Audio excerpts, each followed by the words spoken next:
Pemirsa, Divisi Humas Polri menggelar rapat kerja teknis Humas Polri 2025 pada 6 hingga 8 Mei 2025 di Akademi Kepolisian Semarang, Jawa Tengah. Hal ini dilakukan untuk menyusun rencana kerja Humas Polri selama 20 tahun mendatang.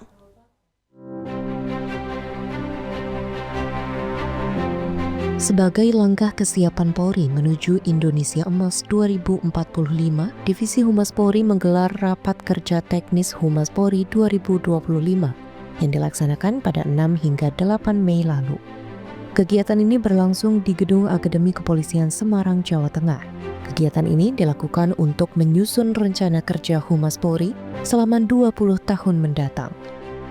Dengan tema melalui optimalisasi manajemen media, Divisi Humas Polri siap mendukung kebijakan Kapolri dalam rangka mewujudkan program Astacita Presiden Republik Indonesia menuju Indonesia Emas 2045.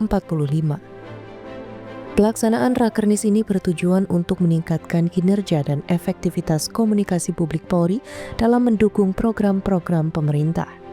Hal ini disampaikan melalui pemaparan rencana kerja oleh Biro Penerangan Masyarakat, Biro Pengelolaan Informasi dan Dokumentasi, serta Biro Multimedia Divisi Humas Polri.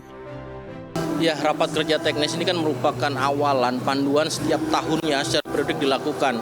Maka banyak panduan-panduan yang sifatnya itu adalah instruk atau arahan dan kemudian ditambah dengan evaluatif. Yang pertama secara materi, kita di fungsi humas ini harus memahami dulu bahwasannya kita ada Perkap nomor 6 tahun 2023 di mana penyelenggaraan kehumasan itu telah diatur. Salah satunya adalah pada pasal 2 di mana di kepolisian ini setiap anggota Polri itu mengemban fungsi kehumasan dan perlu dilakukan sosialisasi pada pasal 3-nya dengan cara internalisasi dan juga melalui intensifikasi menjadi kebiasaan baru dalam keseharian. Nah, kebiasaan baru ini kan harus dibangun menjadi suatu realitas baru yang sehingga setelah memahami, menyadari bahwasan fungsi kehumasan itu bukan tugas tambahan tetapi menjadi bagian tugas pada dirinya karena representatif setiap anggota Polri adalah representatif moral kelembagaan. Selain dia sebagai nanti pengemban fungsi kehumasan, cooling system, dan salah satunya adalah memuliakan etika profesi kepolisian. Hingga harapan-harapan tuntutan masyarakat, ekspektasi masyarakat terhadap kecintaan terhadap Polri, dengan adanya beberapa hal terhadap para personel Polri, tentu ini bisa merubah dalam hal kultural, di mana bagian untuk melakukan komunikasi bagaimana sebagai pelindung, pengayom, pelayan, bahkan komunikasi sebagai seorang penegak hukum.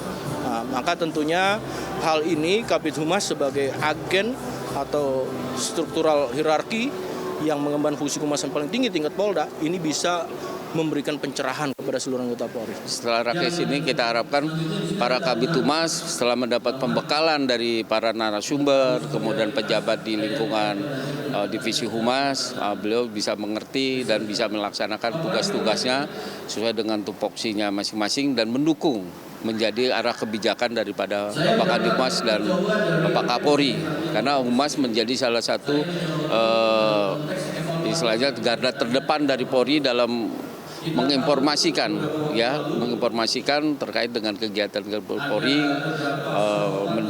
menginformasikan kegiatan Polri dan kegiatan-kegiatan lainnya yang bersifat positif. Intinya adalah bisa memanage para kasubit multimedia yang ada di Polda jajaran.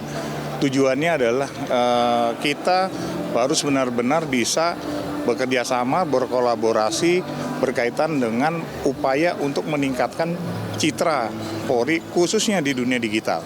Dan harapan kami nanti ke depan untuk seluruh personil Polri itu sudah benar-benar bisa melek masalah terkait digitalisasi.